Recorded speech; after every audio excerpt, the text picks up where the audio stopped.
La République démocratique du Congo est une république des voleurs, des millions devalisés par les ministres et proches de Tshisekedi sans inquiétude.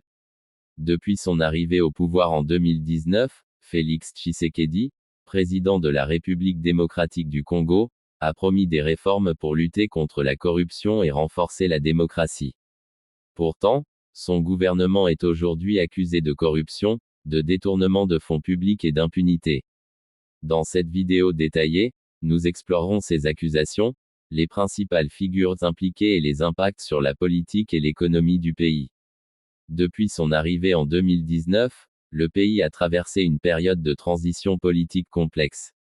Si le président a su se positionner comme un symbole de changement après l'ère de son prédécesseur Joseph Kabila, son mandat est aujourd'hui accablé par des accusations graves qui ternissent l'image de son gouvernement.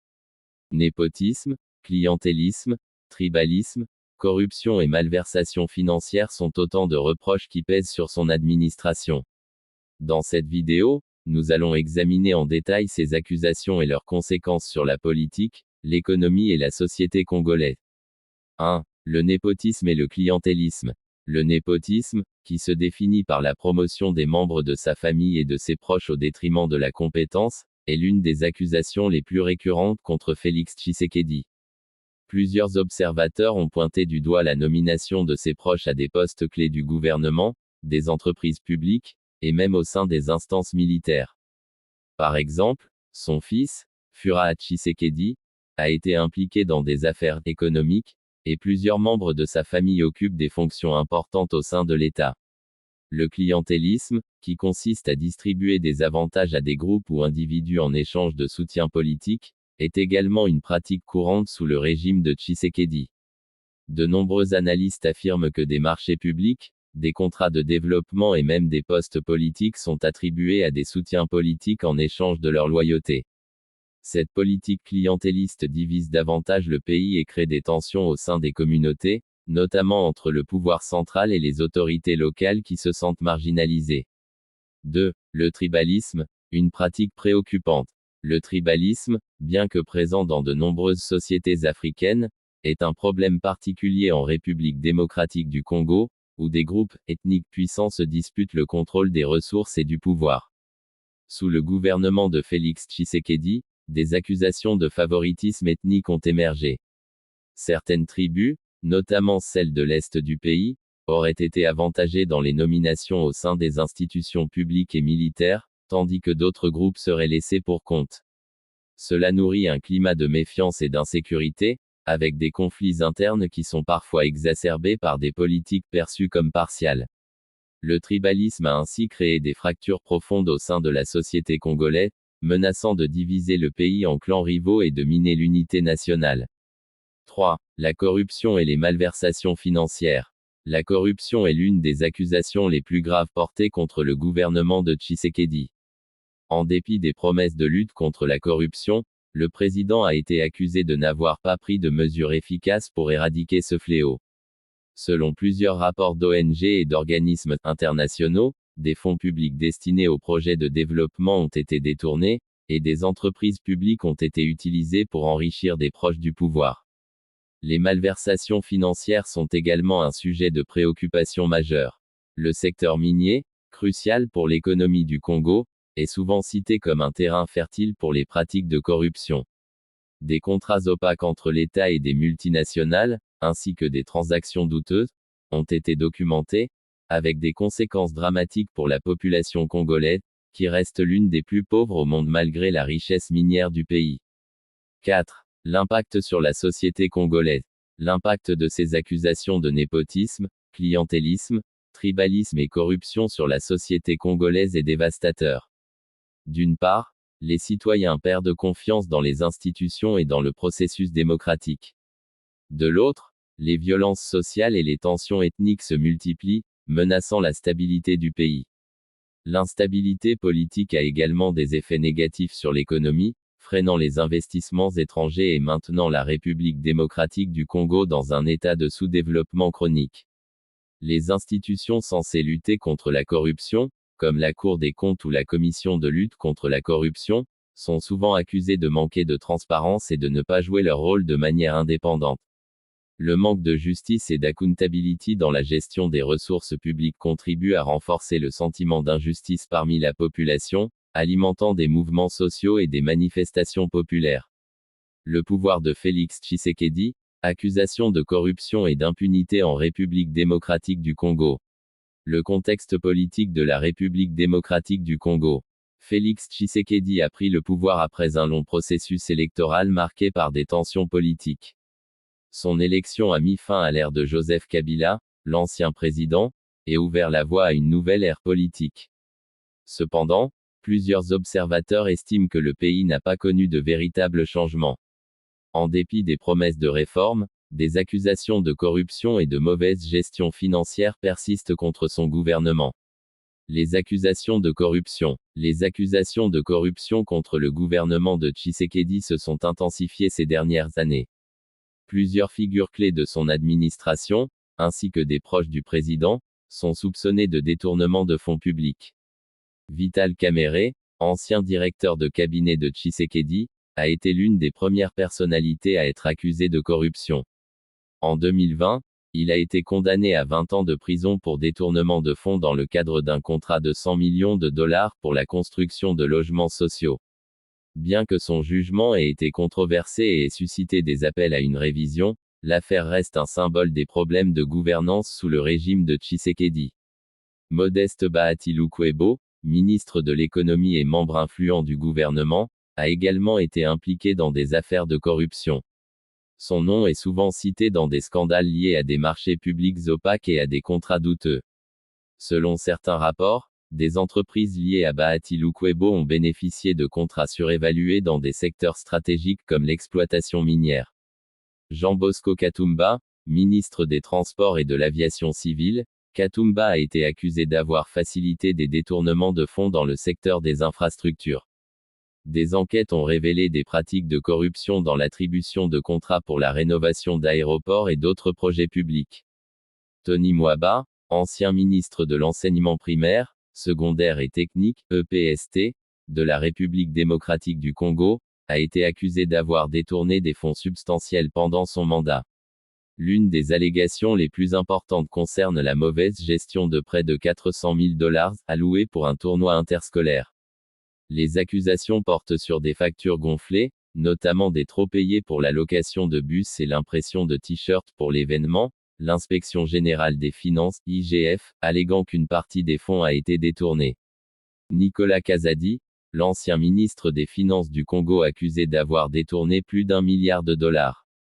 La République démocratique du Congo, rez-de-chaussée, est actuellement secouée par des allégations de corruption massive impliquant Nicolas Kazadi, l'ancien ministre des Finances. Les allégations. 1. Détournement de plus de 1 milliard de dollars. Kazadi est accusé d'avoir détourné plus d'1 milliard de dollars destinés à des projets publics vers des comptes privés. Ces fonds auraient été destinés à des projets d'infrastructure, de soins de santé et d'éducation. 2. Accords financiers opaques. Des rapports suggèrent que Kazadi s'est engagé dans des contrats non transparents avec des sociétés étrangères, où les fonds ont été acheminés par des sociétés écrans sans qu'il y ait de compte à rendre clairement. 3. Collusion avec les élites du monde des affaires. Kazadi aurait collaboré avec un réseau d'élites commerciales congolaises et internationales pour siphonner des fonds des coffres de l'État sous le couvert d'accords d'investissement. En plus de ces irrégularités financières, Kazadi a été impliqué dans un autre scandale impliquant des fonds destinés à des projets d'infrastructure, tels que des puits d'eau et des lampadaires, où l'argent a été.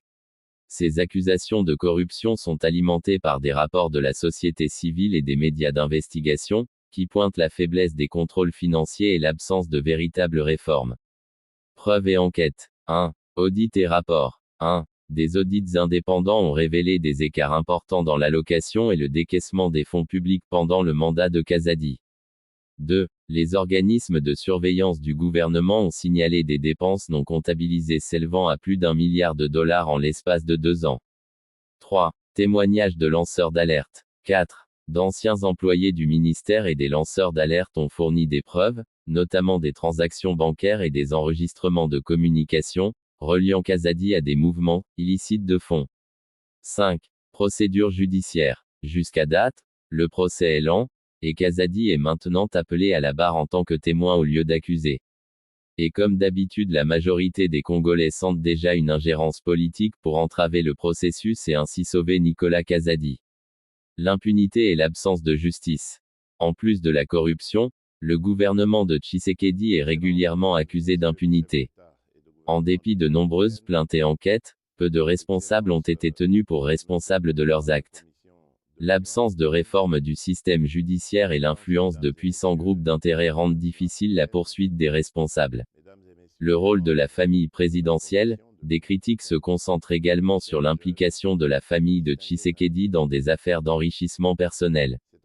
Par exemple, des membres de sa famille sont accusés de gérer des entreprises privées qui bénéficient de contrats publics. Cette situation alimente les soupçons de népotisme et d'abus de pouvoir au plus haut niveau de l'État. 4. Le scandale des ressources naturelles. La République démocratique du Congo est riche en ressources naturelles, mais cette richesse est aussi source de corruption. Des sociétés étrangères, notamment des multinationales chinoises, ont été accusées d'exploiter ces ressources avec la complicité du gouvernement de Tshisekedi. Des contrats miniers douteux et des détournements massifs d'argent public sont régulièrement dénoncés. Le cas de la société chinoise Cominière, cette entreprise a été impliquée dans une série de contrats miniers qui auraient été attribués sous des conditions peu transparentes. Le gouvernement de Tshisekedi est accusé de favoriser ces entreprises en échange de pots de vin et de commissions illégales. 5. Les critiques internes et externes. Sur le plan interne, l'opposition politique, menée par des figures comme Martin Fayoulou et Moïse Katumbi, accuse Tshisekedi de n'avoir pas respecté ses engagements de gouvernance et de réforme. Ces leaders dénoncent la gestion du pays par un gouvernement de plus en plus corrompu et l'absence de réformes structurelles. À l'international, plusieurs organisations comme Transparency International et des agences de l'ONU ont exprimé des inquiétudes concernant la transparence financière et les droits de l'homme en rez-de-chaussée. Des rapports de ces organisations montrent que la corruption continue de saper la stabilité du pays et d'aggraver la pauvreté. 6. Le rôle des bailleurs de fonds internationaux. Les partenaires internationaux, notamment la Banque mondiale et le FMI, continuent de soutenir le Congo malgré ses problèmes. Cependant, ces institutions sont également sous pression pour exiger des réformes plus significatives, notamment en matière de lutte contre la corruption. Des discussions sont en cours sur la conditionnalité des aides financières, et certains experts estiment que le soutien international à Tshisekedi devrait être réévalué en fonction des progrès dans la lutte contre la corruption et la gouvernance. 6. La question de la justice et des réformes nécessaires. La situation des personnes accusées de malversation financière et d'abus de pouvoir en rez-de-chaussée soulève des questions importantes sur l'intégrité du système judiciaire du pays. Des efforts ont été faits sous le régime de Félix Tshisekedi pour mettre en place des réformes, notamment la création d'instances telles que l'Inspection générale des finances (IGF), mais les résultats restent limités. Bien que certains responsables aient été jugés et condamnés, la mise en œuvre effective des peines reste un défi. L'impunité généralisée est en grande partie alimentée par des pressions politiques, des corruptions internes au système judiciaire, et une faiblesse structurelle de l'état de droit. Cela perpétue un cycle de corruption où les élites peuvent agir en toute impunité. L'impunité chronique du gouvernement Tshisekedi. L'impunité des personnalités haut placées accusées de malversation financière est l'un des plus grands obstacles à la lutte contre la corruption au Congo. Les exemples de personnalités comme Augustin Kabouya, Sami Badibanga, Matata Ponyo et Aubin Minakou illustrent un système où les responsables de malversation réussissent souvent à éviter les peines, malgré des condamnations judiciaires. Cette situation alimente un sentiment d'injustice parmi la population et empêche le pays de se réformer en profondeur. Pour sortir de ce cercle vicieux, des réformes judiciaires véritables, accompagnées de sanctions sévères contre les corrupteurs, sont indispensables. 5. Les réactions et perspectives d'avenir. Face à ces accusations, Félix Tshisekedi a cherché à se défendre en mettant en avant ses réformes économiques et politiques, comme l'organisation des élections locales et la révision de la Constitution pour renforcer les pouvoirs du président.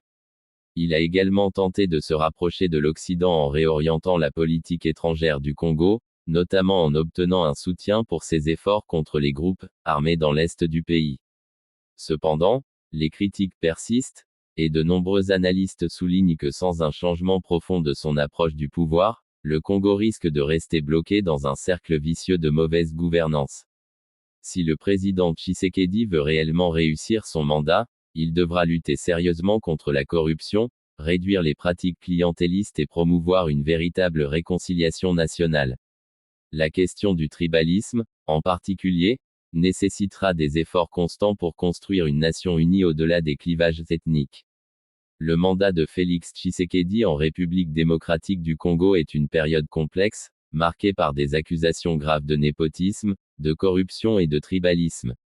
Ces pratiques affaiblissent non seulement son pouvoir, mais aussi la stabilité et l'avenir du pays. Si Tshisekedi veut réellement redresser le pays et répondre aux aspirations du peuple congolais, il devra adopter une gouvernance plus transparente et inclusive. Le chemin est semé d'embûches, mais il n'est pas impossible si des réformes profondes sont mises en place pour garantir que le Congo puisse enfin réaliser son potentiel et offrir un avenir meilleur à ses citoyens. Merci d'avoir regardé cette vidéo. N'oubliez pas de vous abonner pour d'autres analyses sur la politique en Afrique et au-delà. La République démocratique du Congo va-t-elle enfin prendre position contre la corruption à haut niveau, ou ces histoires de malversation financière vont-elles devenir un nouveau chapitre de l'histoire de l'impunité dans le pays? Partagez vos réflexions ci-dessous.